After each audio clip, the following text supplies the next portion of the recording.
Il faut parcourir 1500 km à l'est des côtes australiennes dans le Pacifique Sud pour atteindre la Nouvelle-Calédonie. L'archipel gravite autour d'un axe central, la Grande Terre. L'île principale s'étire longuement sur 400 km. Elle est bordée par le plus vaste lagon du monde. À l'abri du récif corallien, le lagon couvre un espace 1,5 fois plus vaste que l'île qui l'entoure. La Grande Terre, surnommée le Caillou, n'est pas née d'une éruption volcanique. Elle s'est détachée d'un bloc continental qu'elle formait avec l'Australie et la Nouvelle-Zélande. Les origines de l'île expliquent la formidable richesse minérale du sous-sol.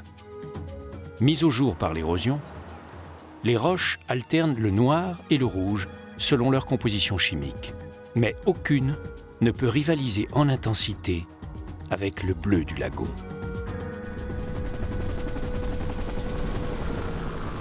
La Nouvelle-Calédonie est isolée depuis 80 millions d'années.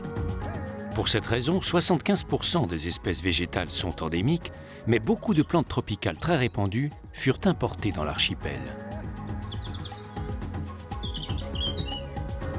C'est également le cas pour les animaux. Au XIXe siècle, on introduisit un cervidé, aujourd'hui bien acclimaté, le cerf de Java. Parmi les oiseaux locaux, le cagou est emblématique. Il risque de disparaître car il est incapable de voler pour échapper aux prédateurs, jadis inexistants. La Nouvelle-Calédonie fut une colonie pénitentiaire dès son annexion par la France en 1853. Mais les revendications du peuple kanak autochtone changèrent le destin de l'île. Elle est toujours française et européenne, mais elle n'est plus un territoire d'outre-mer. L'État français partage un certain nombre de compétences avec la Nouvelle-Calédonie. L'archipel est devenu une collectivité territoriale où le Congrès peut voter ses propres lois. Les Mélanésiens ou Kanaks forment près de la moitié de la population. Les Européens se répartissent entre les métropolitains installés récemment et les descendants des anciens colons. Les Mélanésiens ont fait de la Grande Case un des symboles forts de leur culture. C'est l'endroit où le chef du clan vivait autrefois. Au sommet, la flèche fêtière, un attribut du pouvoir qui a inspiré l'architecture contemporaine. Le lycée du Grand Nouméa a même été dessiné en forme de flèche fêtière. Le respect des traditions s'accommode de la croissance démographique. En 1 siècle et demi, la seule population d'origine européenne a été multipliée par 120.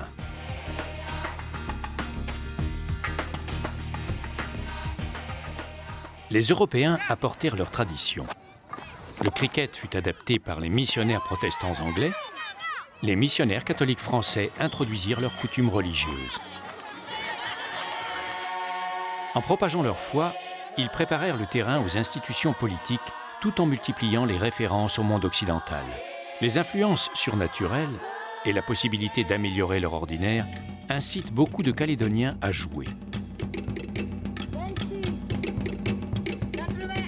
Les paris en tout genre font l'objet d'enjeux parfois considérables. On prend les paris sur les courses les plus inattendues. L'agriculture est une activité traditionnelle, même si à peine 10% du territoire lui sont consacrés. L'igname occupe une place essentielle parmi les plantes alimentaires. Les agriculteurs représentent moins de 10% de la population. La grande majorité des terres agricoles sont mobilisées par le bétail. Leurs ressources n'ont rien à envier à celles de l'océan. Le Pacifique joue un rôle vital dans les relations avec l'extérieur.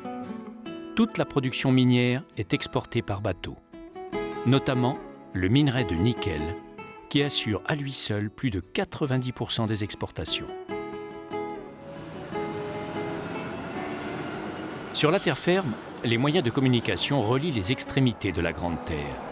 Malgré le relief et les nombreux cours d'eau, les échanges sont permanents. L'avion raccourcit les distances sur la Grande Terre et à travers les îles de l'archipel. Mais avec l'essor des communications, il n'est pas toujours nécessaire de se déplacer. L'extraction minière consomme beaucoup d'énergie électrique qu'il faut produire en grande quantité. Le tourisme se développe. Les visiteurs japonais sont les plus nombreux. Le secteur touristique est devenu le deuxième pourvoyeur d'emplois. Le potentiel de la Nouvelle-Calédonie est considérable. Le lagon est à lui seul un atout majeur. Et quand la plongée est terminée, le sable corallien mérite qu'on s'y attarde. D'ailleurs, les structures hôtelières se mettent en place en valorisant les matériaux et les traditions du Pacifique. La Nouvelle-Calédonie porte bien haut le rouge et le bleu. Au sud de la Grande Terre, Nouméa est la capitale. C'est la seule vraie ville de l'archipel.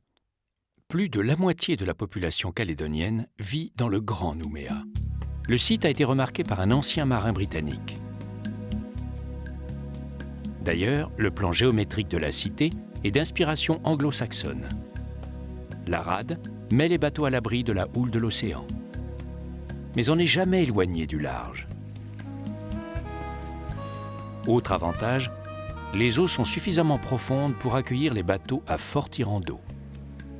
Autant de raisons qui incitèrent à installer ici la capitale. L'océan fait partie de la vie de Nouméa. La pêche au gros est l'occasion de mesurer son habileté avec des arguments de poids.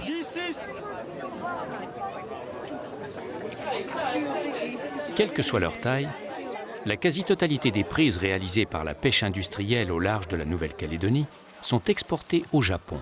Quant aux espèces disponibles au marché aux poissons de Nouméa, le client a l'embarras du choix. Le poisson du lagon, vous avez du bec de canne, vous avez des loches grisettes, vous avez la loche saumonée, vous avez le perroquet.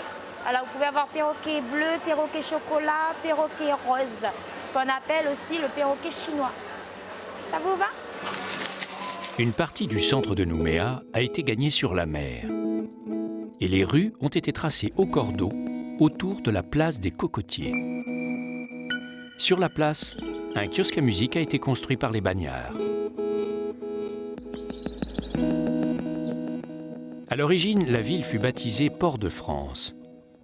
Une appellation qu'elle mériterait encore, car c'est la première ville francophone du Pacifique. Mais à Paris, à 20 000 km de là, la confusion était grande avec Fort-de-France, la capitale martiniquaise. Pour éviter de s'égarer, le nom de Nouméa fut imposé par Napoléon III. Les références à l'histoire et aux institutions françaises sont légion. Même la présence américaine pendant la Deuxième Guerre mondiale n'a pas réussi à faire de l'ombre au général de Gaulle. Alors que les habitations étaient en bois, on comprend que la cathédrale Saint-Joseph impressionna les autochtones lorsque les catholiques l'édifièrent. Malgré le choc des cultures, les lieux de culte occidentaux, comme le temple protestant, ont rapidement recruté de nombreux fidèles parmi la population mélanésienne.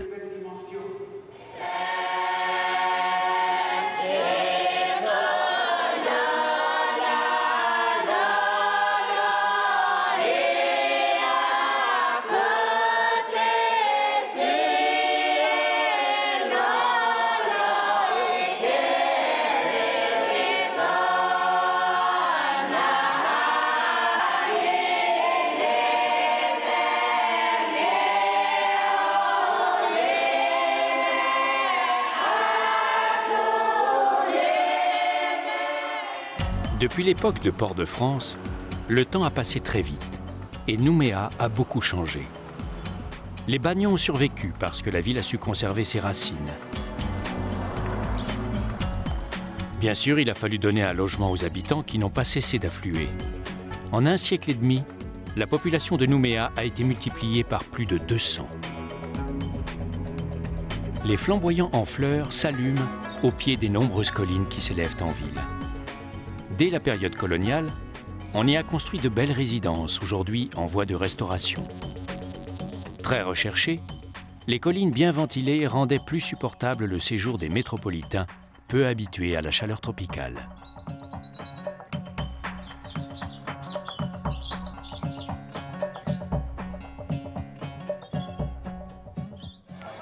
Les traditions peuvent aussi trouver leur place lors des jeudis du centre-ville. Ce jeudi-là, un marché artisanal expose les talents que les Mélanésiens développent depuis des siècles. On révèle les secrets de fabrication transmis de génération en génération. Et on explique aux néophytes comment tresser une couronne végétale. Les traditions ancestrales suscitent au musée de Nouvelle-Calédonie une attention tout aussi grande. Il abrite une magnifique collection de flèches fêtières. Le sculpteur n'est pas un simple artisan. Ses mains sont guidées par les ancêtres pour produire un objet qui prend une dimension religieuse. L'objet peut remplir une fonction précise, comme les chambranles de porte dans une grande case. Mais il établit surtout le contact entre le quotidien et le sacré. Pierrette Amahan. Elles sont avant tout la matérialisation de la force invisible. Tous ces visages sont la représentation d'ancêtres protecteurs que l'on va mettre sur la case et qui vont symboliser le fait que le monde invisible a une réelle importance dans la vie de tous les jours et que ces deux mondes sont parallèles. On considère ces objets comme des objets habités, donc ce sont des gardiens. Le monde invisible a sans doute inspiré la conception du centre culturel Jean-Marie Tjibaou. Il est composé de 10 grandes cases réalisées en bois et en verre. On a gardé l'aspect inachevé pour exprimer le devenir de la culture traditionnelle. Le centre culturel fut dédié au leader indépendantiste modéré qui mourut assassiné par un extrémiste en 1989.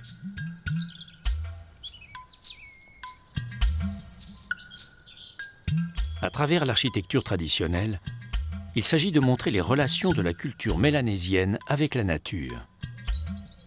Les formes découpées par la nature doivent influencer celles que l'homme dessine. L'harmonie est à ce prix.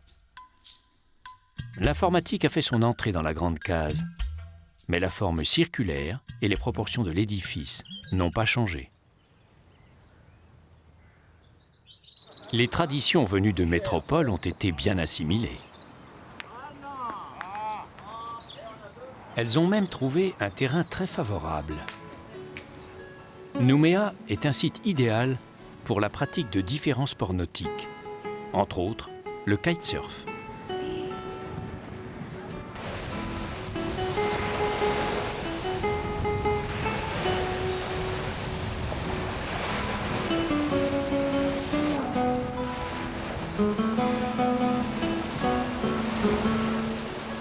La ville vit en symbiose avec l'océan.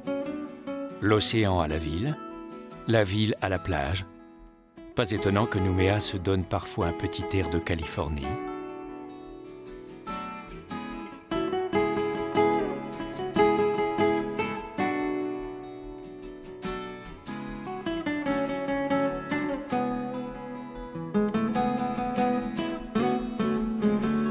Et quand vient le couchant, impossible de dire où finit le rouge et où commence le bleu.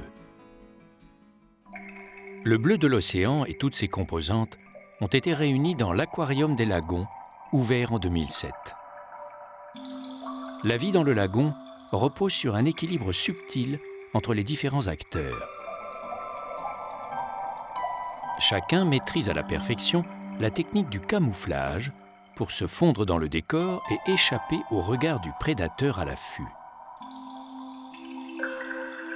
Le récif de la Nouvelle-Calédonie méritait bien un tel outil pédagogique. Richard Farman. La Nouvelle-Calédonie recèle parmi les plus grands ensembles récifaux du monde et notamment vraisemblablement le plus grand lagon du monde, donc une mer intérieure enchâssée par un récif barrière quasiment continu tout autour de la Grande Terre. La particularité de la Nouvelle-Calédonie, c'est aussi de s'étaler sur plusieurs degrés de latitude et de longitude, ce qui fait qu'on rencontre dans les milieux coralliens une faune et une flore qui peut aller de pratiquement tempérée, voire tempérée froide, jusqu'à des eaux quasiment équatoriales dans le nord. Dans le lagon, l'arrêt Manta déploie toute son envergure.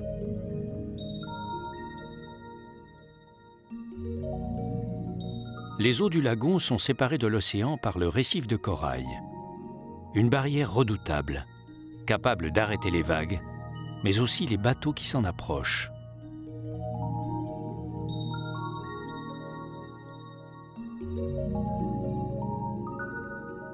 L'eau peu profonde et l'absence de vagues facilitent la création d'îlots de sable où la végétation prend vite pied.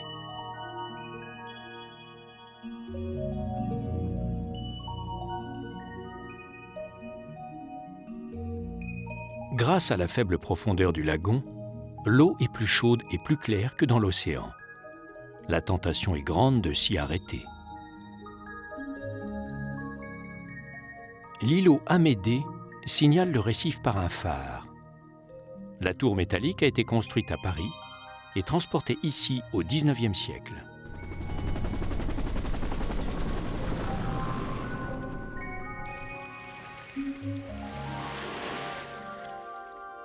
On a choisi d'élever un phare en métal parce qu'à l'époque, on ne trouvait dans l'archipel ni tailleur de pierre, ni maçon.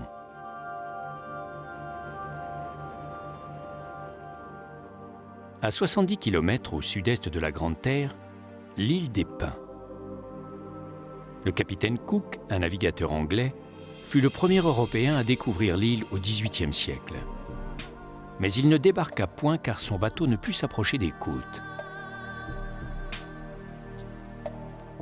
Le marin britannique baptisa tout de même l'île, où se dressent les silhouettes fantomatiques des pins colonnaires. La végétation peut revêtir des formes tourmentées, mystérieuses sur l'île des Pins, une île habitée depuis 2000 ans avant Jésus-Christ. Les arbres étranges peuplent une île qui a connu dans le passé les jours sombres de la déportation et du bagne. Après l'insurrection de la Commune à Paris, après certaines révoltes en Algérie, des milliers de personnes furent condamnées à l'exil. Les forçats débarquaient ici au terme d'un voyage qui durait 6 mois.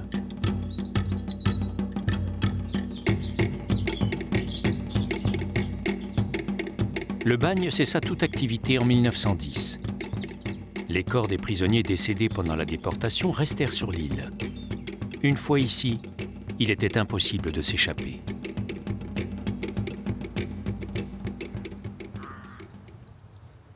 Le passé est loin désormais. Les populations locales tirent le meilleur des terres de l'île. Les petits tubercules comme ça, là, ouais. Des moyennes comme ça ou des plus petites comme ça. Des plus petites comme ça, on fait des petites putes, ouais. Comme ça, là. L'igname entre dans la préparation du bougna, le plat traditionnel mélanésien. Marguerite Wemama traite l'igname avec le respect dû aux ancêtres. On a plusieurs sortes de couleurs d'igname. On a les blanches, les violets comme ça, il y a les mauves, il y a les jaunes. Quand c'est la saison des ignames, on fait avec les ignames. Après, quand il n'y aura plus, ben, ce sera le taro, la patate douce, la banane.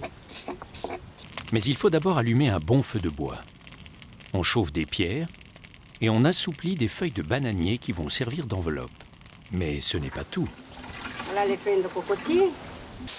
Celles-ci assurent la rigidité du plat. Quant aux feuilles d'aluminium, c'est la rançon du progrès. On arrose de lait de coco un ragoût de poulet, de poisson ou de fruits de mer. L'ensemble est fermé hermétiquement. C'est important, car la cuisson homogène des aliments en dépend.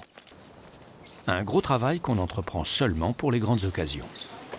Parce que quand il y a les mariages, les baptêmes et tout ça, les deuils et tout ça, ben, on fait des bougnats comme ça. Et ça, on partage. Sur les braises brûlantes et les pierres chauffées à blanc, on dispose plusieurs bougnats. On ajoute des feuilles vertes qui vont produire de la vapeur. Et on couvre de terre pour une cuisson à l'étouffer. Ensuite, il faut de la patience, car la cuisson doit être longue. En attendant le repas, les enfants jouent au cricket au pied du papayer. Là, c'est on déterre la terre et carton. Après, on va enlever les pierres. Après, on va les mettre dans les plats, là. Vient enfin le moment de récupérer le bougna. Après 1h30 à 2h d'une cuisson à feu doux, les ingrédients ont échangé leur saveur et leur parfum. Il ne reste plus qu'à déguster.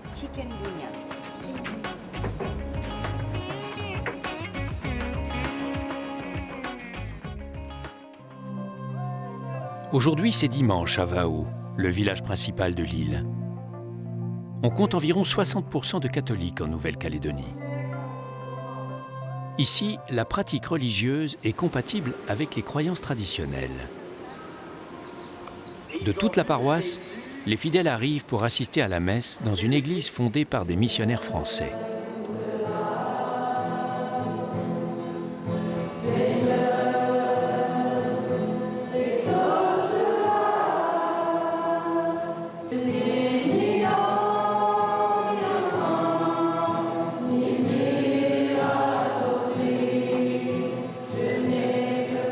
Parfois, la sortie de la messe est saluée par une averse tropicale.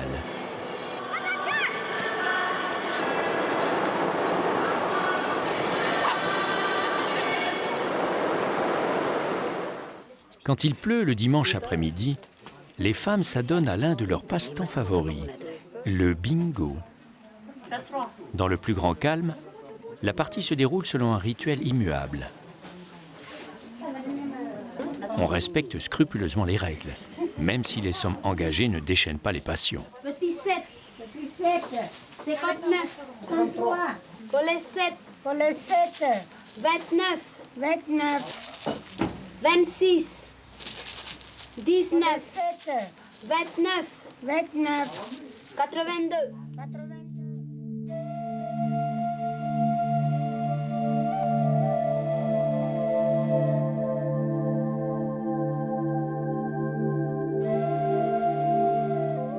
La meilleure façon de respecter la nature, c'est de passer inaperçu. Dans un recoin de la baie d'Oro, un hôtel presque invisible a réussi la symbiose entre confort, nature et traditions ancestrales.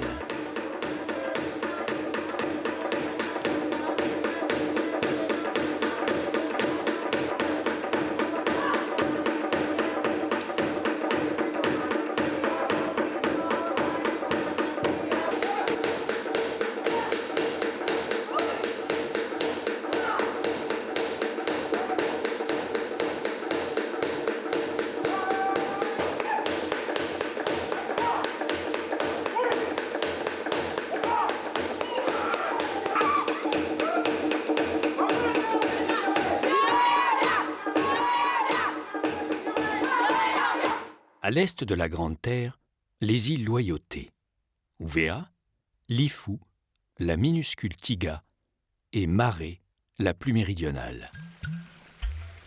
Le premier Européen qui les a localisées à la fin du XVIIIe siècle est un amiral français.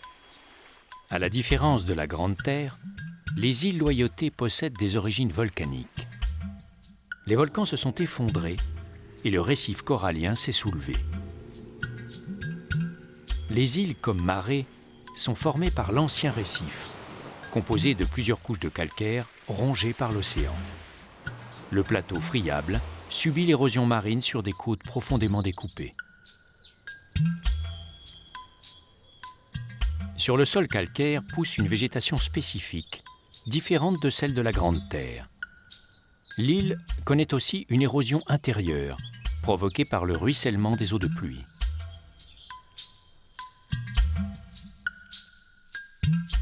La vie dans les îles Loyauté aurait pu s'écouler paisiblement sans que rien ne vienne la perturber.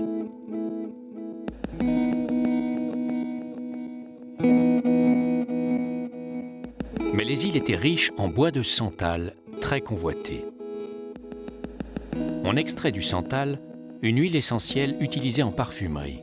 Au XIXe siècle, un commerce intense se développa autour de ce bois que l'on brûlait comme l'encens.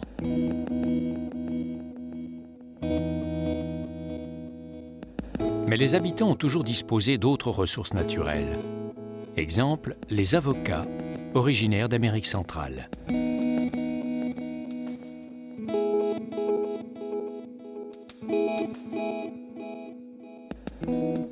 Les cases carrées sont typiques de Maré. On leur juxtapose souvent des cases modernes.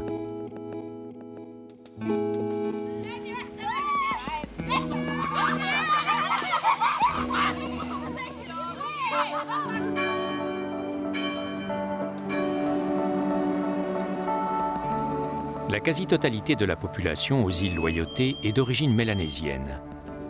En effet, les autorités coloniales françaises décidèrent d'en faire une réserve autochtone, interdisant aux Européens de s'y établir, le but étant de protéger les habitants.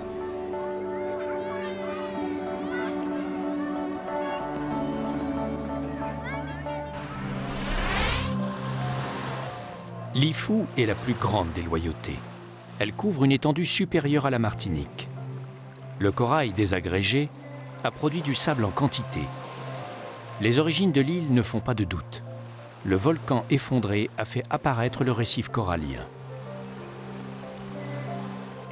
Les côtes de l'île ont vu débarquer des Polynésiens sur leurs pirogues plusieurs siècles avant les Occidentaux. D'ailleurs, les influences polynésiennes sont nettement perceptibles sur les Loyautés.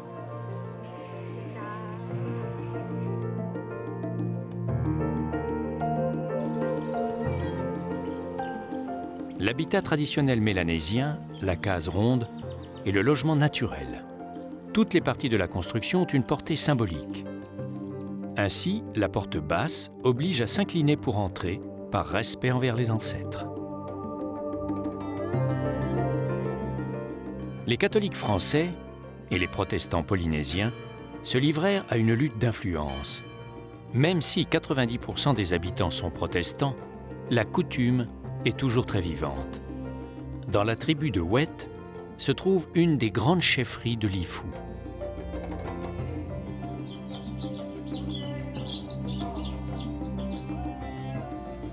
Les influences extérieures se retrouvent aussi dans la végétation. Les papayes sont arrivées d'Amérique centrale. Beaucoup d'espèces exotiques sont venues enrichir les végétaux locaux. Une orchidée, elle aussi venue d'Amérique centrale, s'est faite ici une place au soleil. On la cultive pour ses fruits allongés et parfumés, le vanillé. Les autorités coutumières cohabitent avec les institutions républicaines. Ainsi, Lifou abrite le siège administratif de la province des îles Loyauté. En face se tient le marché, où cohabitent aussi les espèces comme la chayote, surnommée chouchoute ou christophine, que l'on rencontre partout sous les tropiques.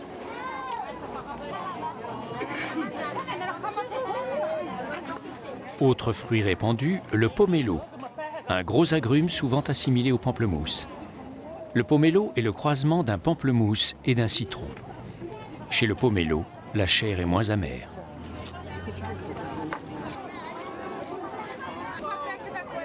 Les femmes revêtent leurs plus belles robes lors des grandes circonstances. Un mariage, par exemple. On rivalise d'élégance quand vient le moment de la photo de famille. Comme il n'est pas question de la rater, 2 précautions valent mieux qu'une. Quand les missionnaires sont arrivés, ils ont trouvé indécent le pagne que portaient les femmes. Ils ont donc imposé la longue et ample robe mission. Modernité et tradition, Lifou a réussi le mélange des époques et des cultures.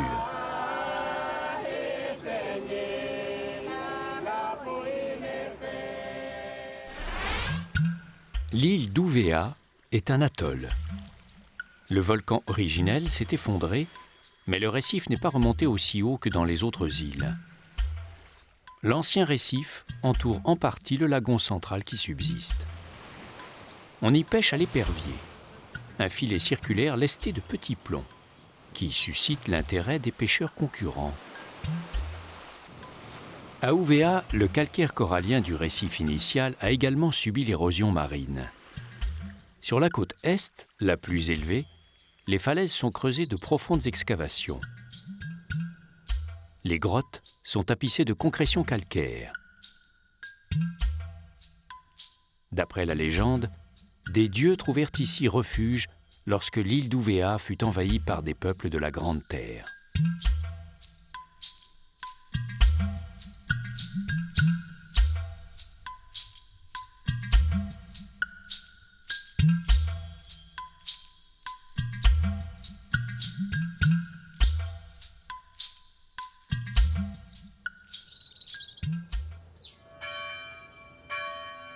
Malgré les apports extérieurs, les îles Loyauté ont soigneusement préservé la culture mélanésienne. En dépit des invasions, du déclin démographique et des rivalités tribales, les Loyautés ont conservé leurs coutumes et leur mode de vie.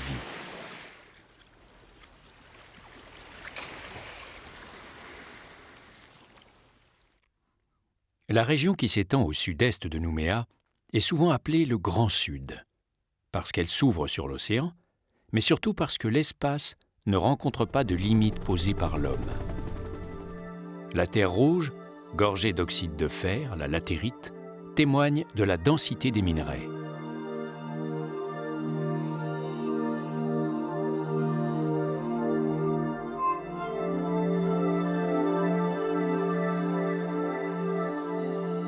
À Goro, un important complexe contribue à transformer le minerai de nickel. La Nouvelle-Calédonie assure environ 13% de la production mondiale, mais elle possède le tiers des réserves.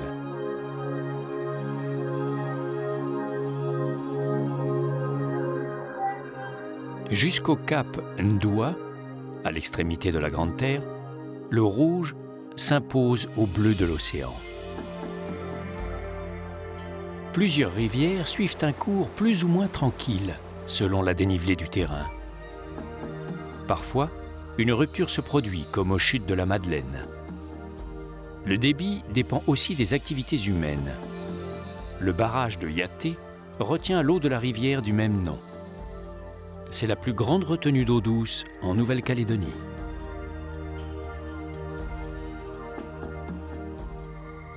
Ici aussi, le rouge joue constamment avec le bleu.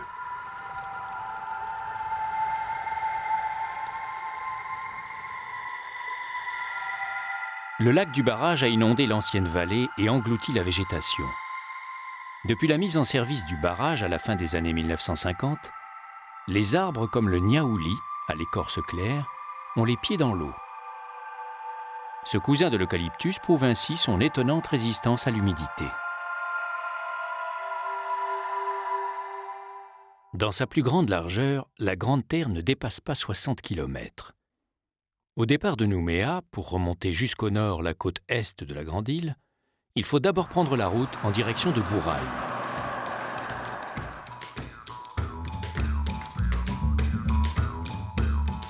Le fort de Teremba servit aux Français de quartier général, puis de colonie pénitentiaire à partir de 1885.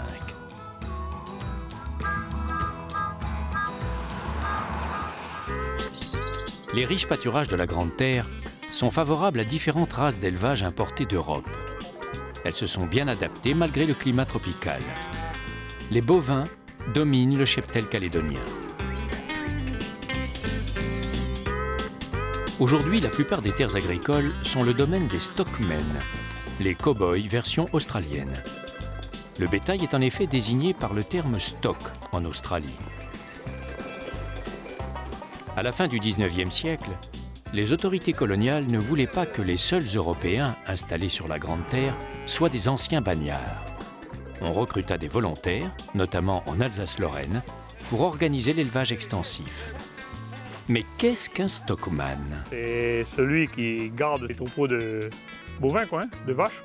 Et voilà, c'est notre vie, c'est de s'occuper à cheval, de les rentrer, de les baigner, de les trier, les changer de parc. Celui-là. Le métier est dur. Alors comment devient-on stockman? Ici en Calédonie, on devient stockman, c'est par génération. On commence dès le plus jeune âge, à peu près à 4 ans, on se fait traîner par le père. On suit avec un cheval doux. Et puis, voilà, on devient stockman sur le tas. L'authentique stockman se reconnaît à son fouet, à ses bottes ornées d'un éperon et à l'inévitable chapeau, indispensable contre les ardeurs du soleil tropical.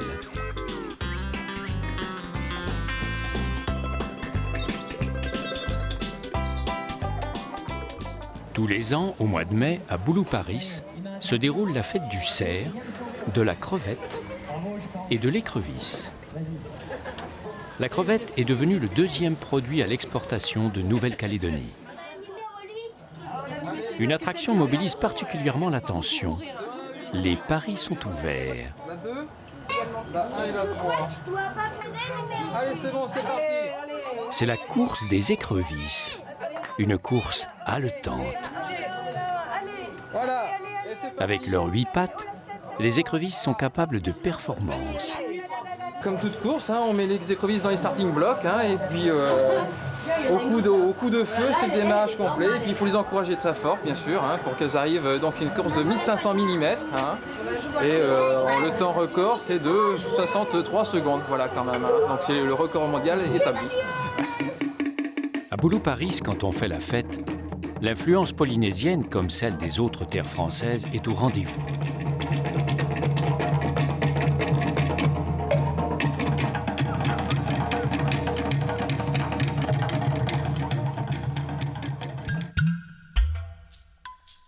Pour atteindre la côte Est, il reste à traverser la Grande Terre.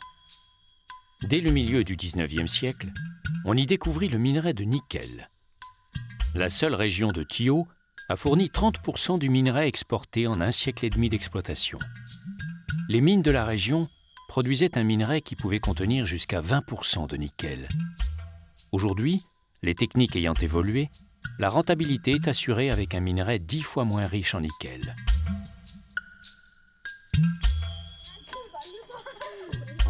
Un chapitre entier de l'histoire de la Nouvelle-Calédonie est écrit au musée de la mine à Tio. Maurice Fels. Le nickel néo-calédonien, ce qu'il faut savoir, on n'en parle pas assez, c'est qu'il est très propre par rapport au nickel venant d'autres pays. Hein.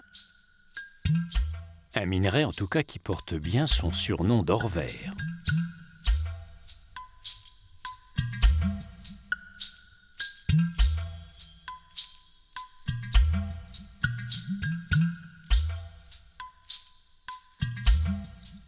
À partir de Tio, en montant vers le nord, la route s'éloigne du littoral abrupt et continue à l'intérieur.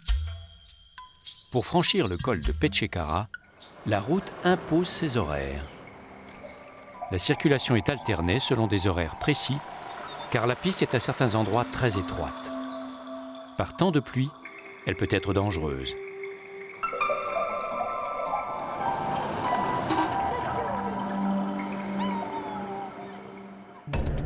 La côte orientale, la côte au vent, est soumise aux alizés qui déversent leurs pluies sur les collines.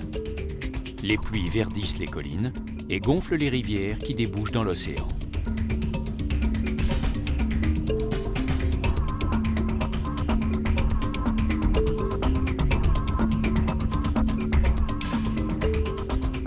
Le capitaine Cook débarqua sur la côte au vent. La ressemblance avec les paysages d'Écosse, Calédonia en latin, lui inspira le nom de Nouvelle-Calédonie. Sur le rivage et dans l'eau se dressent d'impressionnants rochers de calcaire noir. Les rochers de l'Indéralique doivent leur nom à une tribu voisine. Dans la baie de Yengen, la roche a pris des formes surprenantes. D'un côté de la baie, elle a reproduit un sphinx. De l'autre côté, la nature fantaisiste a sculpté une poule occupée à couver.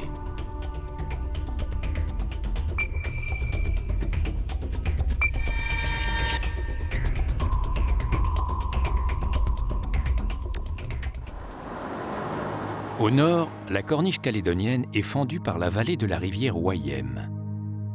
Impossible de la traverser à pied sec sans utiliser un monument de Nouvelle-Calédonie, le dernier bac en service. Vestige de l'époque où les ponts étaient pratiquement inconnus, le bac de la Wayem reste précieux.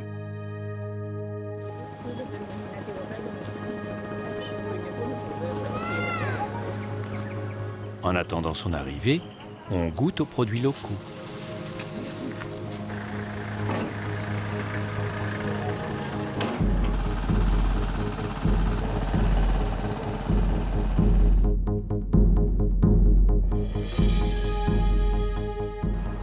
La cascade de Tao enjambe un mur de calcaire noir. Pour pénétrer sur le territoire des tribus, il faut faire la coutume, offrir un petit présent au chef de la tribu. On peut aussi faire vivre l'artisanat local. La pierre à savon est un calcaire dense mais tendre. Dans le village de Puebo, l'activité est fébrile.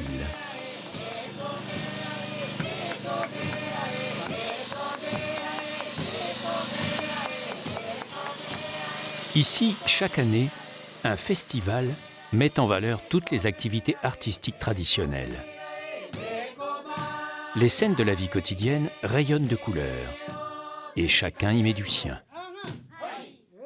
Un travail utile à la mémoire collective, ponctué par les rythmes et les chorégraphies des tribus.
Plus on monte vers le nord, et plus la nature devient sauvage. Peu à peu, on voit s'effacer la chaîne de montagnes centrales. La vie se fait de plus en plus discrète. Dans le petit village d'Arama, le cheval vapeur semble n'être jamais arrivé. Au bord de l'océan, la mangrove resserre les mailles de son réseau. Parfaitement adaptée à un sol instable, elle s'étend jusqu'à la limite de la Grande Terre. L'extrémité de la Grande Terre possède une flore très riche.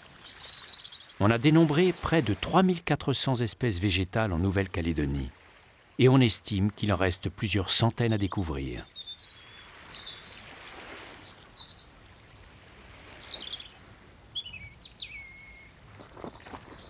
Les plantes du littoral sont souvent les plus communes, car leurs graines circulent facilement d'île en île. Les autochtones connaissent bien les vertus de chacune. Traditionnellement, à l'époque, les vieux utilisaient les feuilles en tisane pour faire une inhalation quand on a les rhumes, enlever les rhumes, la toux, la grippe. C'est de génération à génération que l'on se transmet les propriétés des espèces végétales. L'arbre que vous avez là, c'est un arbre qu'on appelle l'arbre à moustique. Et son nom en langue vernaculaire, c'est le pholope. Son nom scientifique, c'est le Getirada speciosa. Donc l'utilité de cette plante, à l'époque, nos vieux utilisaient les fleurs de la plante. Donc ils ramassaient les fleurs et ensuite bien le macérer dans la main.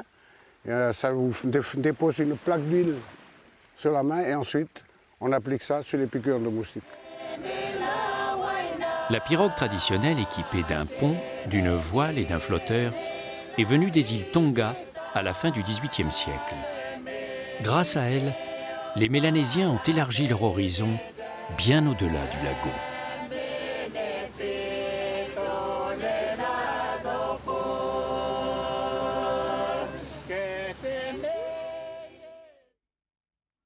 Une fois qu'on a traversé la pointe nord de la Grande Terre, il suffit de se laisser descendre le long de la côte ouest pour découvrir un panorama quasi complet de la géographie calédonienne. Sur la côte, à hauteur de Koumak, le passé géologique de l'île surgit sous la forme d'énormes rochers. Colonisés par la végétation, les rochers constituent un site propice à l'escalade.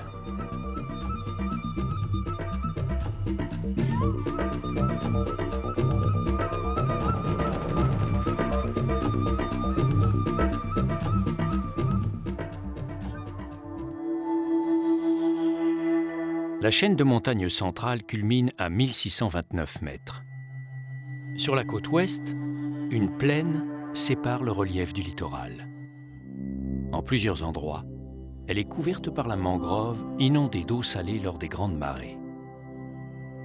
Les palétuviers dessinent des surfaces aux contours aléatoires.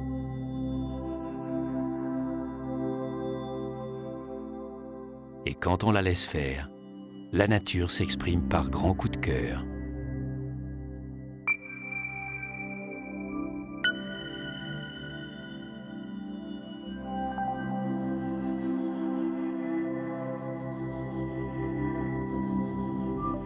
Le milieu géographique détermine le mode de subsistance des populations locales. Le village de Hunjo vit de la pêche.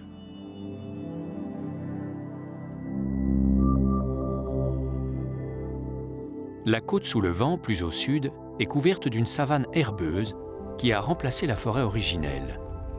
Un terrain propice à l'élevage des cervidés.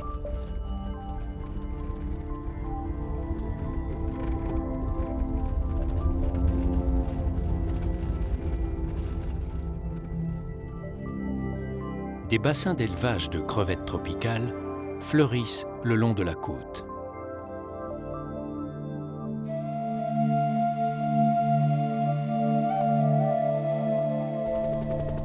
Ici aussi, le lagon étale ses incroyables dimensions. Sur sa longueur de 1600 km, le récif connaît peu d'interruptions comme la faille de Poé.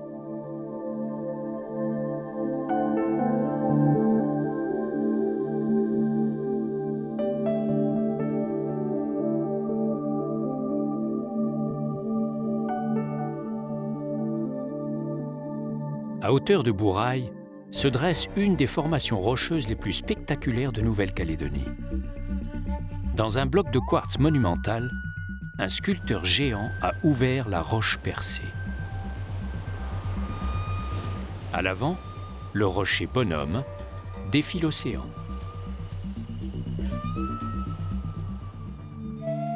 En direction de Nouméa, les formations coralliennes sont pratiquement dépourvues de végétation. Mais fin décembre, une espèce végétale très rare sous les tropiques fait son apparition. Le sapin de Noël.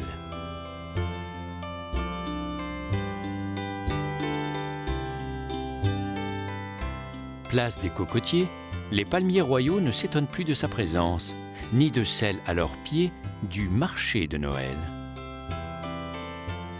En plein été austral, on a un peu de mal à croire au Père Noël. Mais une fois les décorations allumées, plus de doute. La magie s'installe.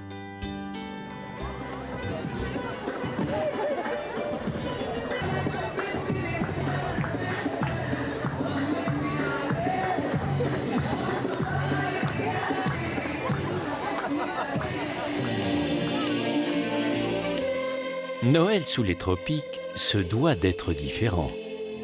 D'où l'intervention des mères Noël, devant lesquelles les enfants de tous âges ne peuvent que rester bien sages.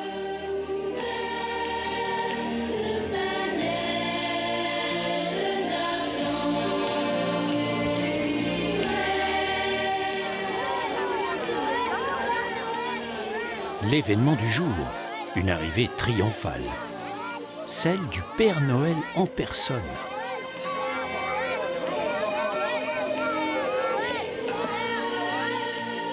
Les rennes n'ont pas quitté la Laponie.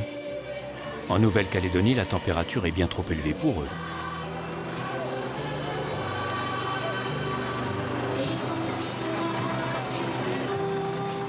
Le Père Noël adore les bains de foule. Le maire de la ville épaule la star du jour dans cet exercice où il ne faut pas faire de jaloux. L'ambiance place des Cocotiers est celle d'une grande première à Hollywood. Prochaine étape, la mairie. Nouveau bain de foule.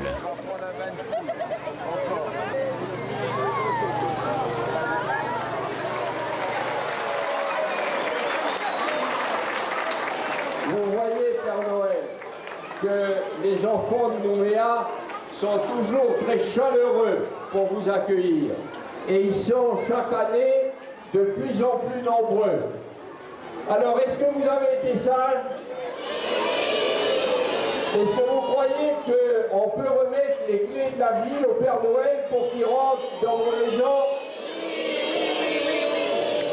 Merci Père Noël, encore une fois, pour votre fidélité à cette ville de Nouméa. Le Père Noël et les clés de la ville. Une tradition bien exotique à cette latitude. La Nouvelle-Calédonie entretient des traditions multiples. Occidentales ou mélanésiennes, elles finissent par se confondre sous le ciel de la Grande Terre, là où fusionnent le rouge et le bleu.